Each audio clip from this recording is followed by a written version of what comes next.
Jadi ya sebenarnya kalau dibilang berkesan ya banyak, semua pasti berkesan, ada kesannya masing-masing. 3, 2, 1. Viva Muda Podcast dimulai.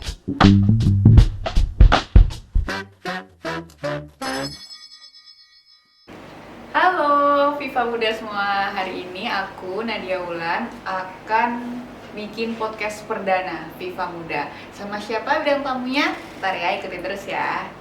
Jadi Viva Muda, tema podcast kali ini adalah tentang models life. Jadi pengen tahu kan kayak gimana sih kiat-kiatnya jadi model, terus gimana caranya jadi model, terus karena di Surabaya ini kan juga banyak banget kan fashion show, terus acara-acara sebelum corona. Nah, kalau kalian pengen tahu gimana kiat-kiatnya, terus apa aja sih yang harus dilakukan untuk jadi model profesional, kali ini aku akan mendatangkan dua bintang tamu, yang satu model profesional, yang satu juga ya oke juga lah, ntar kamu harus tahu, oke?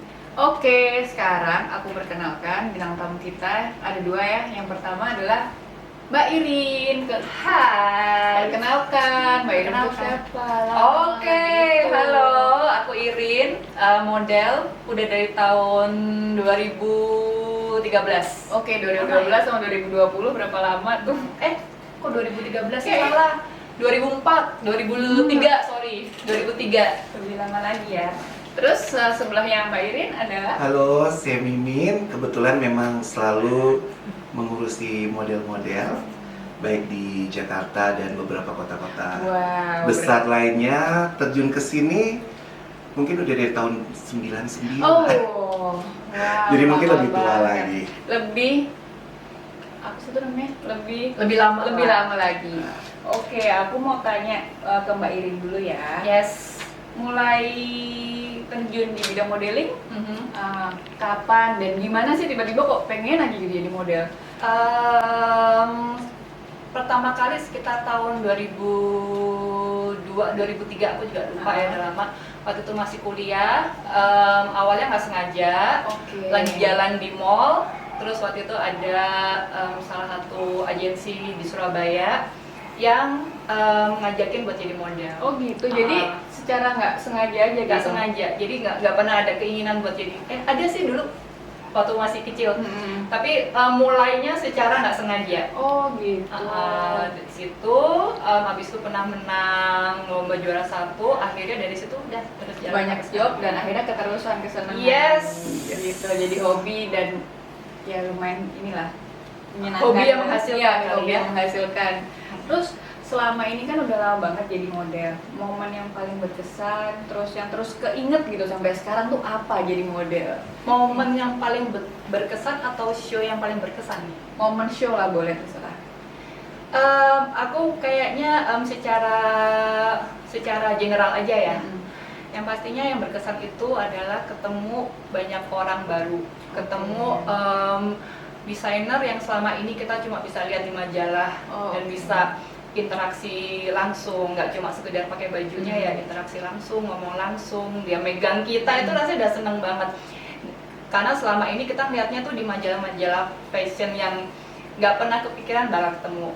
Terus dengan juga semakin wah suatu fashion show atau pagelaran itu juga pastinya akan menimbulkan kesan yang paling dalam lah. Betul kan? Jadi ya sebenarnya kalau dibilang berkesan ya banyak, semua pasti berkesan, ada kesannya masing-masing. Terus kesannya kan ini udah dapet nih. Terus kalau dukanya ada nggak sih Mbak? Oh banyak, banyak. Apa aja? Standar lah. Semua pekerjaan pasti ada suka dan dukanya.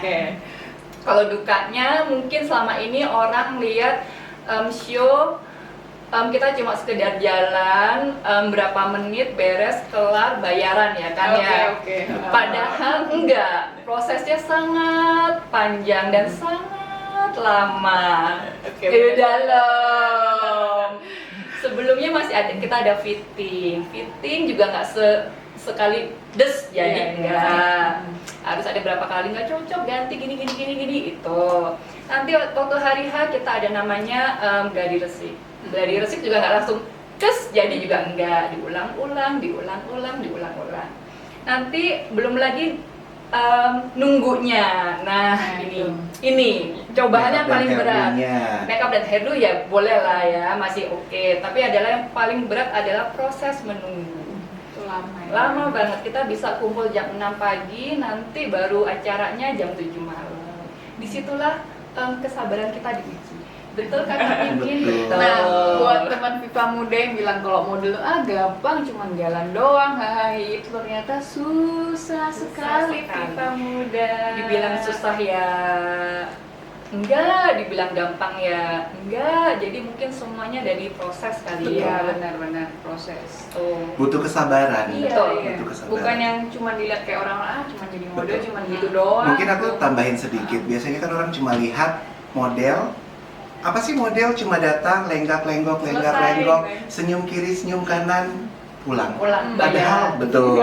Kalau ini tetap bayaran. Betul. Nomor satu ya. Kan hobi yang menghasilkan. Nah, jadi sebenarnya di situ otak itu juga penting banget karena mereka harus smart dalam setiap fashion show itu tidak hanya lenggak-lenggoknya itu aja, tapi ada blocking, ada koreografinya, Harus ada diingat ya, Kak, betul. Terus juga harus bagaimana cara jalan itu waktu jalan bisa mengikuti beat musik. Benar. Itu dibutuhkan satu keterampilan khusus yang bisa buat mereka menjadi bagus. Dan tiap baju tuh harus beda-beda. Betul. Bawaannya Jadi ya. kalau kebaya harus bagaimana, Iya. gaun malam harus bagaimana, baju casual harus gimana. Dari senyum aja mungkin berbeda juga. Beda. Kalau pakai gaun malam senyumnya harus lebih. Senyum mahal. Nah. Elegan. Kalau ABG senyum 3. Jadi ya. Nah, kayak gitu. Begitu. Jadi memang banyak sekali dan orang harus tahu itu. Iya benar. Kayaknya Viva muda emang harus tahu ini. Terus Mbak Irin, pelajaran yang paling berharga apa sih Mbak selama jadi modeling ini? Pelajaran paling berharga. Mungkin Apa ya? Kesabaran. Itu kayaknya berharga banget, serius. Sabar dalam menghadapi semuanya.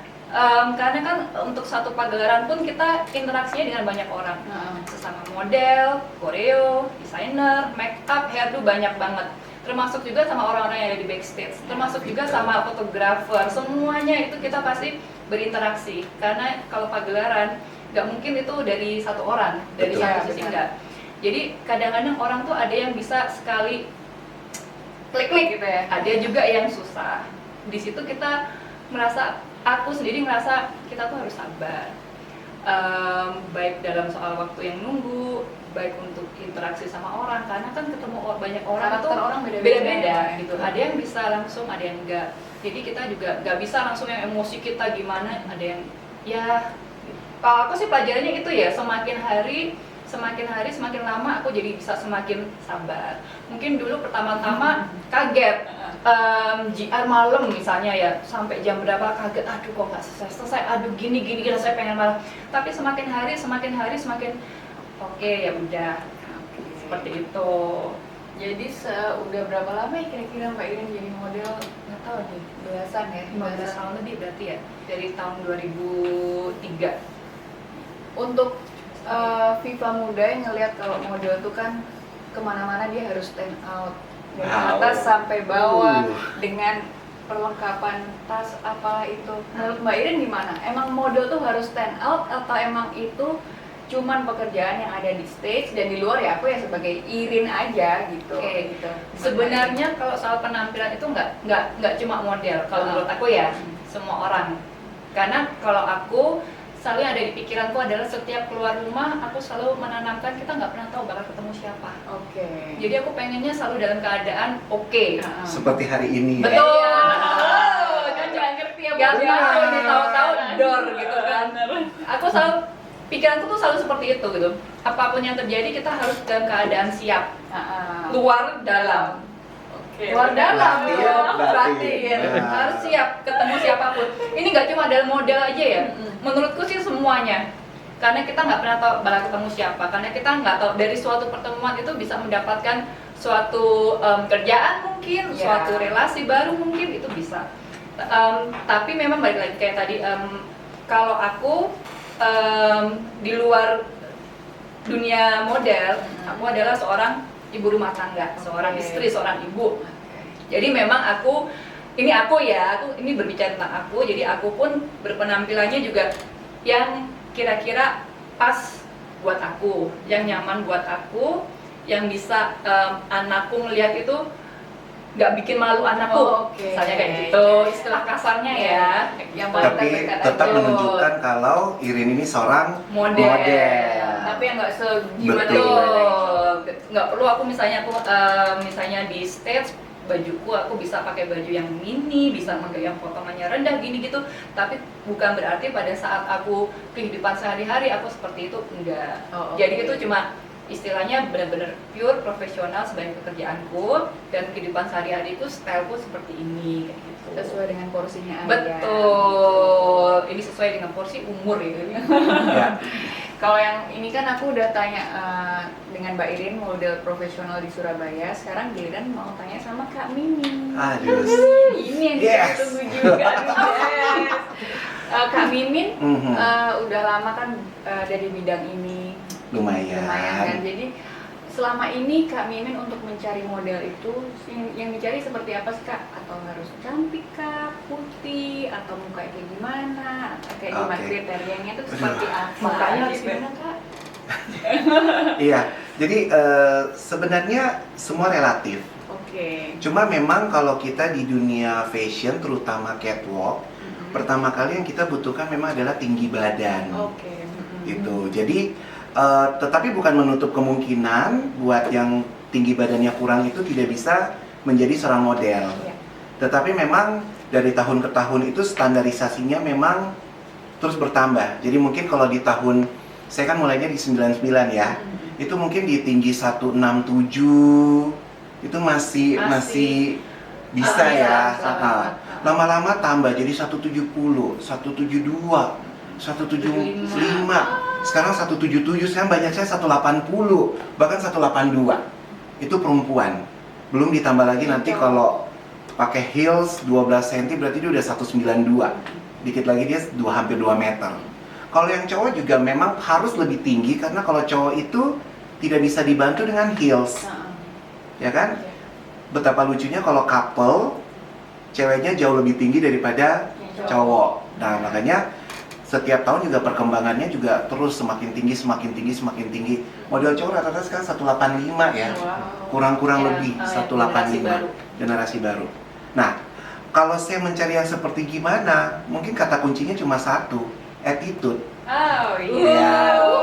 Loh, maksudnya ini langsung menjawab semua pertanyaannya, ya kan? Buat apa cantik, tapi kalau attitude-nya nggak bagus. Buat apa tinggi, tapi attitude-nya nggak bagus. Buat apa keren, attitude-nya nggak bagus. Walaupun kadang-kadang terpaksa mau nggak mau kita pakai juga sih sebenarnya. Kayak jadi pilihan terakhir gitu ya? Iya, bisa. Tapi mungkin nggak, jadinya dia Tidak secara jarang. prioritas, gitu. Karena sekarang ini, apalagi corona seperti begini, kita kan mungkin bukan live fashion show ya, visual fashion show ya, virtual fashion show di mana butuh banget kesabaran, butuh banget kerjasama, butuh banget waktu yang lebih panjang gitu. Jadi memang kembali lagi ke attitude di mana dia bisa memposisikan diri dia dalam sebagai model itu gimana. Ya kayak tadi tuh yang aku bilang, karena kita kerja ini melibatkan banyak Betul. orang. Jadi dia harus harus Dan model itu kan selalu dituntut harus perfect, harus selalu kelihatan cantik walaupun dia udah konde aku berat banget, tapi gimana waktu keluar harus tetap cantik, harus tetap walaupun dia udah dari jam 6 pagi dia baru take mungkin jam 8 malam yang tadi aduh kaki-kaki udah pegel apa, tapi begitu show harus oke. Jadi benar-benar secara attitude itu kita butuh banget untuk buat semuanya menjadi lebih bagus. Gitu. Selama ini Kak Mimin pernah nggak dapat model yang Banyak. Saya yang kaget. Banyak. yang attitude-nya ya Banyak ya, yang maksudnya mau minta ini itu betul itu ya sebenarnya kalau saya sih nganggapnya ya by personal aja ya. Jadi maksudnya semua itu nanti akan kembali orang akan memilih gitu. Jadi mungkin lebih gampang katanya adalah saya menemukan si A maunya begini, yang dari baik, buruk, satu demennya begini, nggak suka begini, satu yang cerewet, satu yang nggak mau. Mungkin ada juga model yang nggak mau pakai hairspray, in the blah. Tapi kembali lagi nanti kita sebagai koordinator model atau sebagai klien yang akan kembali memilih mana yang dia mau. Jadi bagi yang bad attitude ya maaf aja deh. Doang kali ya. Iya. Kalau ketemu Kak Mimin, kalau mau jadi model jangan bad attitude. Pastinya. Karena orang kalau sudah lihat bad attitude itu sudah males, ya udah males karena kita kan kerja hampir seharian. Lihat satu merusak yang lainnya tuh kita juga jadi ikut bete ya. Iya, kita juga jadi malas kayak aduh gara-gara satu model seperti begini akhirnya merusak suasana jalannya show itu sendiri gitu. Thank you for watching Viva Muda. Gak mau ketinggalan informasi menarik kan? Follow Instagram kita @vivamd dan subscribe YouTube Viva Kosmetik Muda Official. Stay tune terus ya dan bye-bye! Buat yang pengen belanja kosmetik tanpa ribet dan banyak diskonnya, follow semua akun marketplace kami ya di Lazada, Shopee, Tokopedia, Bukalapak, Blibli, dan JD ID.